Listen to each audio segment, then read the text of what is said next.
And now we are going to shift gears and have a conversation with Chinese artist and human rights defender Ai Weiwei, a man who honestly needs no introduction.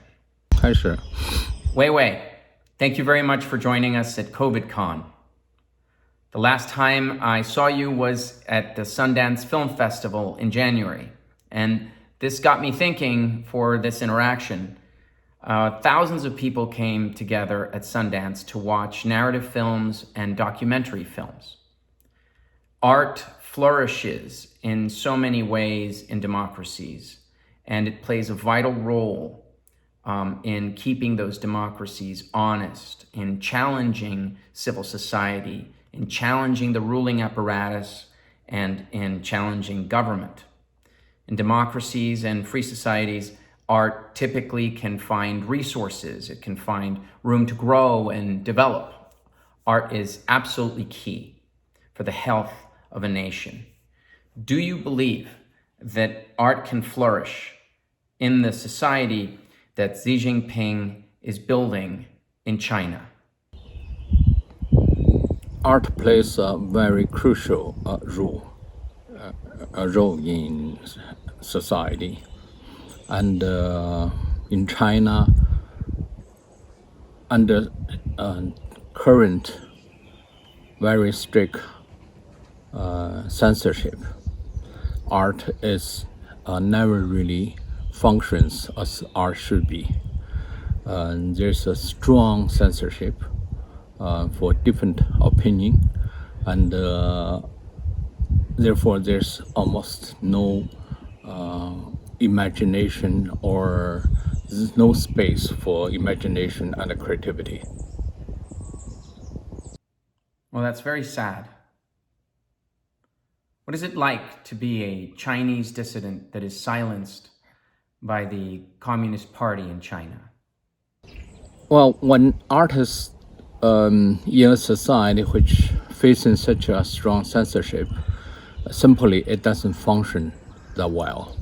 My case is I have been completely been erased from any kind of media, including internet, and also physically I have been facing police brutality, and also has been put in detention, and also they use all kind of possible means to dirt my name.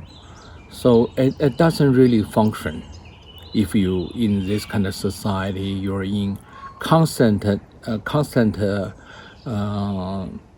isolation, and you have no means to express yourself. Well, that's a very painful and sad truth you've just told. It's the crushing of the human spirit that you've outlined. And unfortunately, so many authoritarian governments are devoted to that. Well, some of the speakers we have here at COVIDCon have said that censorship has played a key role in the spread of the coronavirus pandemic in China, that it could have been stopped, it could have been prevented from spreading into a pandemic. What is your view of the role of censorship and fear in the last few months, and how it has impacted society as a whole? I think a healthy society would allow freedom of speech. In this condition, the society can cope very complicated issues. We need a free flow of information and communication. But what happened in China is very centralized control of all media and information. So nobody can clearly know or understand what is really happening. So that would, to facing coronavirus when it's just started, they really censored those doctors who knows the situation, and the state media not really reporting what is the truth about the infection and the hospital situation. That gave a quite long period of time, people completely don't know what's going on, and gave the virus a chance to be very widely spread. And till today, we still don't know what is the real situation happening in China. All the numbers seems completely fake, and it doesn't relate to any kind of logic conclusion of this disease.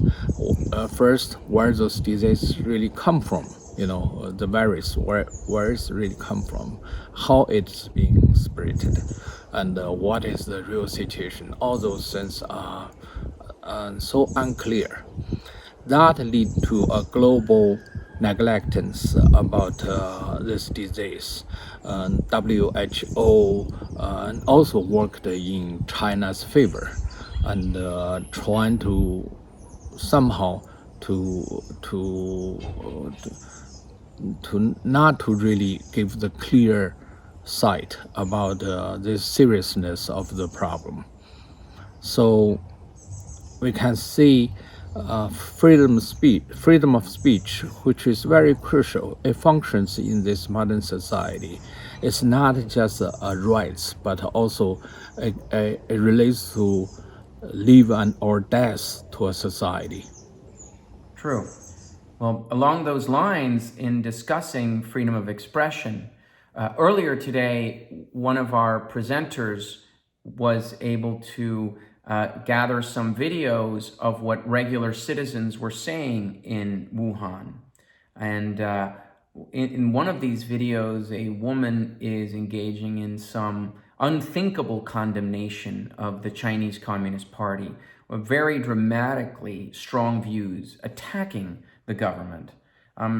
The people of Wuhan seem angry and betrayed. Do you think that what's happening in China is going to have a profound and lasting impact in terms of potentially sparking perhaps a seed of dissent, a seed of change there? During this whole coronavirus crisis, there are a lot of anger or a lot of desperate emotions being expressed by the people in Wuhan or the people in even small intellectual circle. But that is not worries the Communist Party. During past 70 years, there's always intellectuals or always critical voice somewhere, even it's very little, but still they can easily just make it disappear. They can put people in jail without trial. They can make people disappear. And my case, they just have to kick me out from my nation. So that would not really shaking them, and that would not really they control the whole situation. It's not possible. Only thing could shake them is their own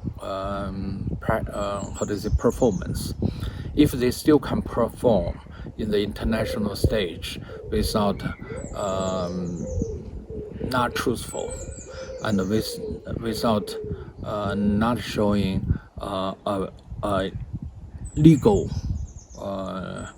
leadership and legitimate leadership, and also to have the trust of the international community. And this would really be questionable, and for their control and for their performance. What is it like to be an independent-minded individual in China? What is it like to think differently from the Communist Party of China? I think to be an individual mind or to be a critical voice, that means it's just like a suicide in China. It's not possible, and the government knows it well, and they controls very well. So basically there's no clear voice like that. Recently, several people raises the question in very high level, and immediately they are being put in jail, and they will disappear. And the majority of people would not even know what those people are talking about. That is a very powerful, and heartbreaking way of communicating what it's like to have a free mind in China. It's also a reminder to those of us who are privileged to have been born or to live in free nations to do our utmost and bear our civic duty to keep them free, and also to help those who live in tyranny achieve their own freedom. So thank you for that. Thank you. I want to follow that up with what do those of us who don't speak Chinese and are not in China, what are we missing? What are we unable to see that those who are local or speak the language are able to appreciate? I think China has been an issue for international community and will continuously play a very strong impact in global economy or politics, especially after this coronavirus crisis. International community should be aware the possible crisis China can create for the human society. And I think in general, the West, people living in the West, they couldn't care less. People doesn't really understand China, and they don't care about who they're dealing with, as long as they have a business, as long as the situation it doesn't affect the situation in the West. But this crisis made it a little different, because there's no place you can hide. Doesn't matter you're in the United States, England, or France, or Germany. We all, globally, we all facing the impact of what is wrong, and when we really clearly examine what is wrong, it has to be warning about China's way of performance, their way of handling the situation, and the transparency and honesty, and how they deal with the legitimacy of a communist party. Outside of China, there is what's clear a coordinated and industrial-sized effort to portray the Chinese regime as having taken the right and necessary measures to stop the spread of the virus.